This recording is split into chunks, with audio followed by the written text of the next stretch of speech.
นี้เป็นยังไงสบายดีหรือเปล่า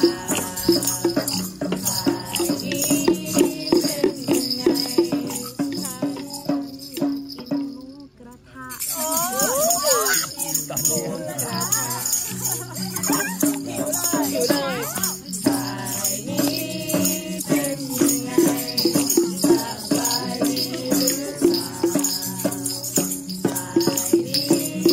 เป็นยังไง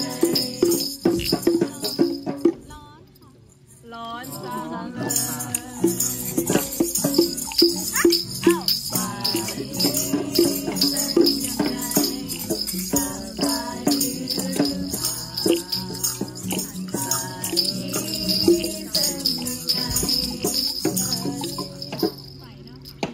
ฉัน